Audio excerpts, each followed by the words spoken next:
Everywhere I go, people stop and they see 25 years old, my mother, God rest her soul. I just wanna fly. Put your arms around me, baby. Put your arms around me, baby. Oh my God! You did not want to be caught on that side of the road.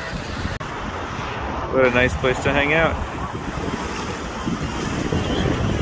These stray dogs are given name tags. Aww. That's so cute. Hola, gordo. Hi, gordo. Hola, bella. Hi. Wow. Maybe the oldest car we've seen so far. This restaurant essentially collects all the old things and uses it as decorations.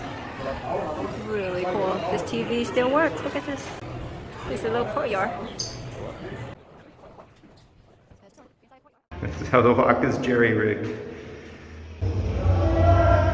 Watch this pure Cuban ingenuity right here. Ba-boom! The Capitol building. They redid this just a few years ago. Carlos Manuel Cid. Oh, Juan got Juan got a little ambush just now. Carlos Manuel Cid is known as the father of the country. He freed all the slaves in Cuba back in the 1800s when he was president. These are the cannons from the Spaniards' ships. When they came here, they took all the silver and gold, put it back on their ships to bring it back, and they realized it was too heavy, so they got rid of all their cannons. Staring down the eyes of the Cuban military. Havana used to have many miles of fortress wall that surrounded its city, and here the fort of La Cabaña still remains as a symbol of that. Every night at exactly 9 o'clock, as a ceremony, they'll fire off a cannon, and it used to indicate the closing of the gates that stopped the ships from entering the harbor. But now it's just to make sure everyone's on the same schedule. Whoa!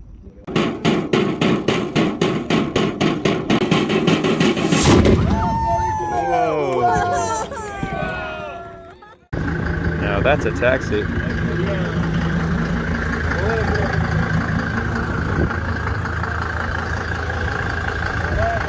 It's really remarkable how beautiful and well kept the government buildings and the hotels are in comparison with many houses which are unfortunately crumbling. What a fascinating and unexpected piece of Havana. This is Fusterlandia, and it's all ceramic tiles designed by a single artist.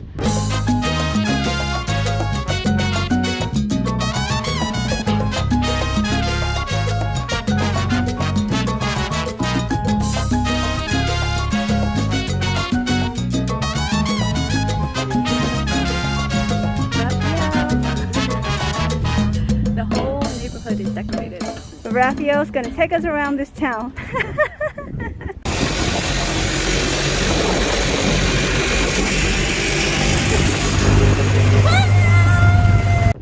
Here at this huge arts and crafts market, it's completely empty. The problem is Cuba's opened itself up for tourism, but with the trade embargo, United States citizens aren't coming. A lot of people are suffering so much economically.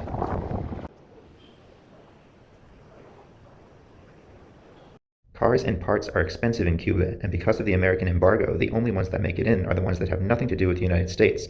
As a result, you still see quite a few horses and buggies because they're cheaper. Wow, okay. Interesting choice. Also unique to Cuba, this is the only place where we've seen people holding out dollar bills as payment for hitchhiking. I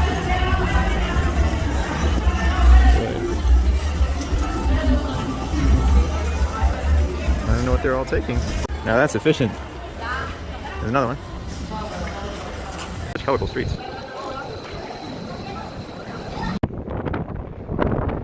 Yeah. In Havana, you always have the old, and the new, and the falling apart, all right next to each other. 2 + 2 = 5. It seems like this particular mural is seen quite often.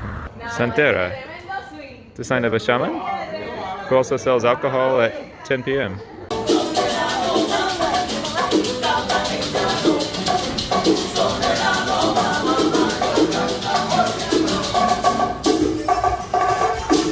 Everyone in line for the market. This line crossed the street? Wow. This is no joke. Because of baseline supply shortages worsened by COVID, we saw people standing in line at midnight for the store to open the next day just so they'd be able to get the food they're looking for. Unfortunately, the government is blaming the United States embargo for the shortages, and they are partially right. So the government said they had to move because it's falling apart. Yes. But if their only other option is to go to a place that's very far away from the city center, some families choose to stay, even though the building's been condemned. So here you have a family that's still living in this apartment. Kind of crazy.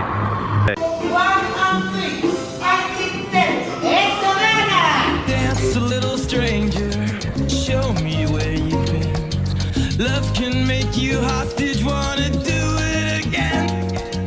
There's no time to think about the starting or the end. We'll find out, I'm told. My mother, she told me so. This is the plaza of the Cathedral of the Virgin of Immaculate Conception, one of the oldest churches in Havana. That woman there is wearing an Afro-Cuban style of dress. This is actually a separate type of religion, slightly different from Catholicism.